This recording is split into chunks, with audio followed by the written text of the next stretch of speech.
Residential sales comparison and income approaches, page 208.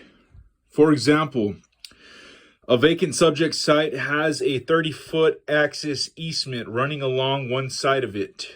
The easement provides for future access to the site behind it. A nearly identical site next to the subject sold last week for $40,000, but was not subject to an easement.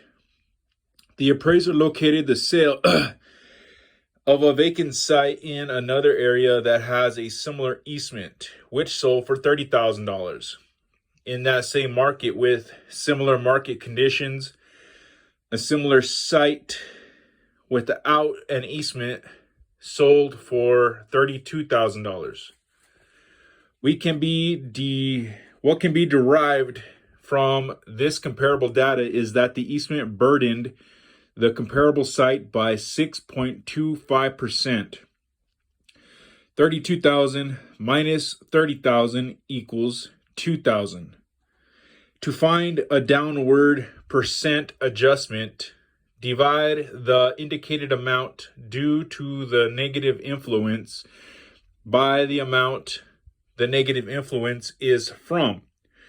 $2,000 divided by $32,000 equals 6.25%.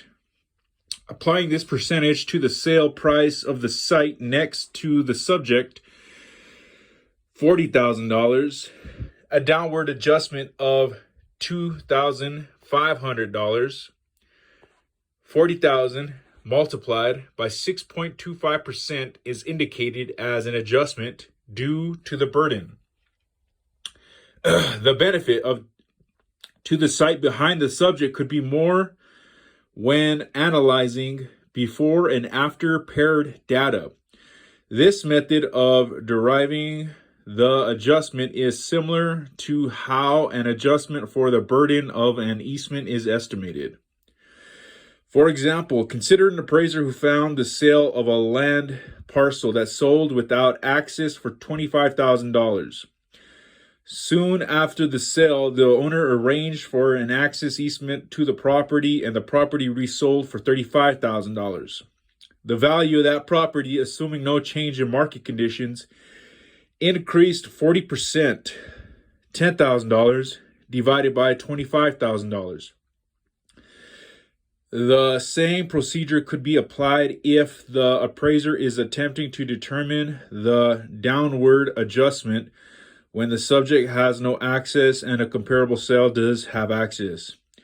Using the data from the previous comparable transaction, the downward adjustment would be 28.6%, 10,000 divided by 35,000. It should be clearly understood that not every easement warrants an adjustment. Only a thorough analysis by the appraiser will determine when an adjustment is appropriate. Common utility easements, etc., are seldom situations for which an adjustment is applied. In most cases, only easement scenarios that are atypical and would be perceived by the market as being such would warrant an adjustment. Easements and related methods of valuation are further discussed in more advanced coursework. Other appurtenant rights. There could be innumerable appurtenant rights of real property ownership that may warrant analysis and possibly an adjustment. Typically, only easements that are atypical and would result in a particular market reaction warrant an adjustment. Page 209. When developing the sales comparison approach or the income approach, appurtenant rights are rights that go with ownership of real property. They are usually transferred with the property, but may be sold separately. This is a legal term referring to both physical and non-physical appurtenances.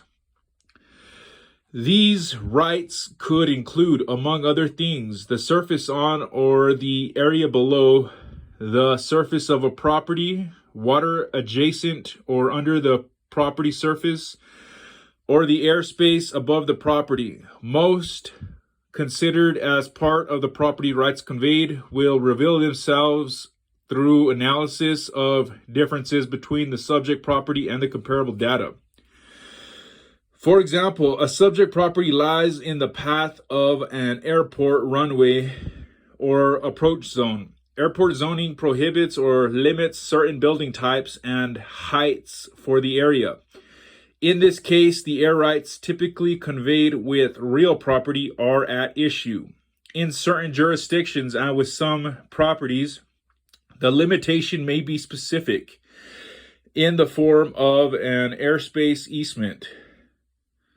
The circumstance likely would require an adjustment if the limitations of use of the subject property's airspace are different from that found in the comparable data. In addition to airspace, other examples of appurtenant rights might include, but are certainly not limited to, mineral rights, riparian or littoral water rights, dock rights, timber rights, aggregate, gravel, sand, etc. rights. When a property lacks or has a pertinent right that differs from comparable data, something atypical, an adjustment is likely warranted if the difference would reflect in market actions. Depending on the market and the property, deriving the adjustment of the particular right may require extra effort and time. The adjustment can often be extracted from paired data and applied to the comparable data in the subject's appraisal, most often as a percentage. In some case, the appraiser may be attempting to ascertain the value of only the appurtenant right. The procedure used to derive a value indication for the element is much the same time. The procedure is very similar to that in the case of an easement.